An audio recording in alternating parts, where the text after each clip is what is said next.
উপায় তোতা পাখির মতো আস্তাগফিরুল্লাহ আস্তাগফিরুল্লাহ আস্তাগফিরুল্লাহ।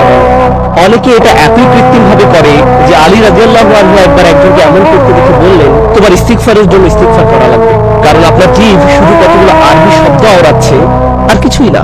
আল্লাহর কাছে সত্যিকারের ক্ষমা চাইতে আমাদেরকে বাধা দেয় একটা জিনিস, নিরাশা। কিছু মানুষ ধরেই নিয়েছে যে আমি অনেক খারাপ কাজ করেছি, আল্লাহ আমাকে খুব একটা পছন্দ করেন। অনেকে আবার এমনও বলে, আমি নিজের কানে শুনেছি যে আল্লাহ আমাকে ঘৃণা করেন, আল্লাহ আমাকে ঘৃণা করেন, আল্লাহ আমাকে দেখতে পারেন না, আল্লাহ আমার উপর রেগে আছেন কারণ আমি অনেক অনেক খারাপ কাজ করেছি। আমি জানতাম আল্লাহ চান না আমি এটা করি, তাও আমি করেছি, বারবার করেছি। তাই ভালো মানুষের লিস্ট থেকে আল্লাহ আমার নাম কেটে দিয়েছে, আমার প্রার্থনার কোনো মূল্য নেই। এবং যখন কেউ এরকম বিশ্বাস পোষণ করে তখন সে অন্যদের কি বলে জানেন, আমি খুব খারাপ মানুষ, আপনি কি আমার জন্য দোয়া করতে পারবেন? কারণ আমার তো লিস্টে নাম নেই, আপনার লিস্টে আছে, তাই আপনি আমার হয়ে দোয়া করুন। আল্লাহ অন্তত আপনার কথা শুনবেন, তার সাথে আপনার ভালো সম্পর্ক, হয়তো এটাই আমার একমাত্র সুযোগ, কারণ আল্লাহ আমার নিজের দোয়া কখনোই শুনবেন না। চলুন নূহ আলাইহিস সালামের কথায় যাই। তিনি কাদেরকে ক্ষমার প্রস্তাব দিয়েছিলেন? পৃথিবীর সবচেয়ে অবাধ্য জাতিগুলোর ব্যক্তিকে। তারা লাগাতার আল্লাহর অবাধ্যতা করত। নূহ আলাইহিস সালাম তাদের বললেন, তোমরা যদি ক্ষমা চাও তাহলে আল্লাহ তোমাদের ক্ষমা তো করবেনই, উপরন্তু তিনি তোমাদের জন্য পৃথিবীর প্রাচুর্যের দরজা খুলে দেবেন।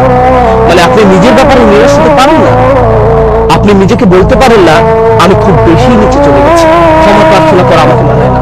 অন্যরা হয়তো পারে, কিন্তু আমার ক্ষমার দিন শেষ, আমি আশারতীত। মা আমার জন্য দোয়া করলেও করতে পারে, অথবা অমুক ভালো লোক আমার জন্য দোয়া করতে পারে। আর এখানেই শয়তান এসে জুড়ে বসে, মানুষের হতাশার সুযোগ নিয়ে সে আরো খারাপ জিনিসের দরজা খুলে দেয়। সেটা কি জানেন? শিরক। শয়তান নকল ধর্মগুলো নিয়ে এসে তাকে বলে, তুমি খুব বড় গুনাহগার, জিসাস তোমাকে ক্ষমা করবেন।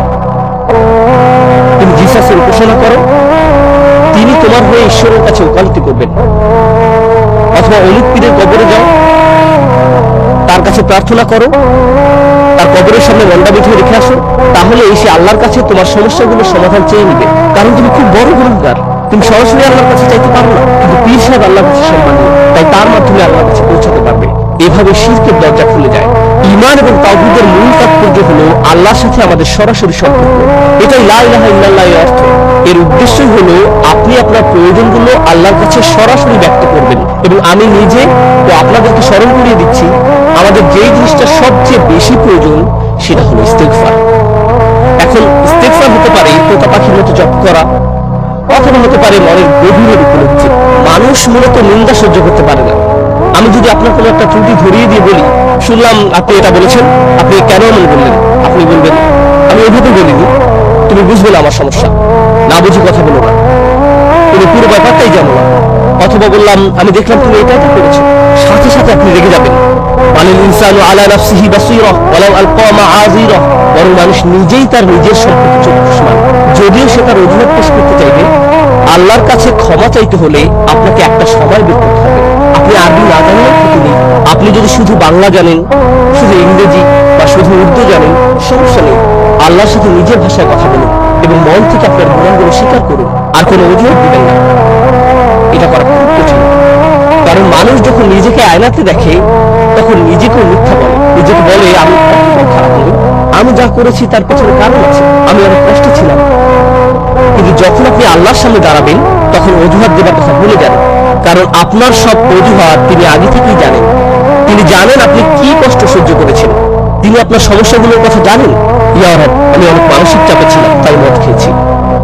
এই ধরনের কৈফিয়ত তাকে দিবেন না, কারণ তিনি এসবের ব্যাপারে আপনার থেকেও ভালো জানেন। তার সামনে আপনাকে আসতে হবে সম্পূর্ণ আত্মসমর্পণ করে, কোনো ঢাল বর্ণ ছাড়া, সব দ্বিধা, লজ্জা বা অস্বস্তি পেছনে ফেলে।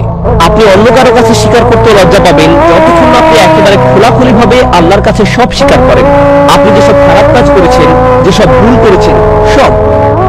আর আমি আপনাকে বলছি, যখন আপনি আপনার অন্তরের ময়লাগুলোকে শব্দে পরিণত করবেন তখন আপনার গাল বেয়ে কান্না ছুটতে বাধ্য।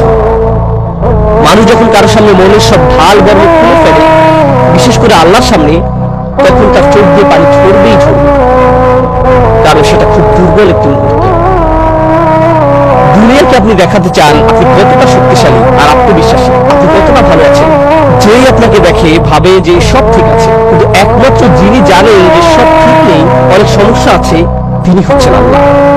আপনাকে তার কাছে সব খুলে বলতে হবে, তখনই আপনি সত্যিকারের ক্ষমা চাওয়ার পর্যায়ে যাবেন। তখন আপনি সিজদায় ভিক্ষা চাইবেন, আর তখন আস্তাগফিরুল্লাহ আস্তাগফিরুল্লাহ শুধুই কতগুলো শব্দ হবে না, তখন সেটা হবে আল্লাহর সাথে একটা সত্যিকারের কথোপকথন। আল্লাহ আযজা ওয়া জাল্লার কাছে সত্যিকারের স্বীকারোক্তি, এটা যে কতটা কার্যকরী সেটা নিজে করে দেখুন। আপনার একান্ত নিজের জন্য একটা সময় বের করতে হবে, আর কেউ যেন কিছু শুনতে না পায়। হয়তো মধ্যরাতে আপনার জন্য সঠিক সময় না, যদি এমন হয় যে আপনার স্ত্রী আপনার পাশে শুয়ে সব শুনতে পাচ্ছেন। হয়তো আপনি যখন গাড়িতে একাকী বসে আছেন সেটাই সময়, একা হওয়াটাই জরুরি। এটা আপনার আল্লাহর সাথে একান্ত সময়, এবং কথাগুলো উচ্চারণ করুন, নিজেকে বলতে শুনুন, ফিসফিস করে বলবেন না। আর যদি আপনি কয়েকটা দোয়া আরবিতে মুখস্থ করে তোতা পাখির মতো আওড়াতে থাকেন, যেগুলোর অর্থ আপনার অজানা, সেই দোয়াগুলো অনেক সুন্দর ও জোরালো, আপনি সেগুলো আওড়াচ্ছেন অথচ আপনার মন সেগুলো বলছে না, শুধু আপনার জিভ বলছে, তাহলে আপনি ইস্তেগফার চাওয়া শুরুই করেন। আপনি যে আরবি দোয়াগুলো বলছেন তার জন্য আল্লাহ আপনাকে প্রতিদান দিন, কিন্তু এটাকে ইস্তেগফার বল না। ইস্তেগফার হলো জিনিস। এবং যখন অশ্রু ঝরে, যখন মনের দ্বিধা খুলে যায়, তখন প্রাচুর্যের দরজা খুলে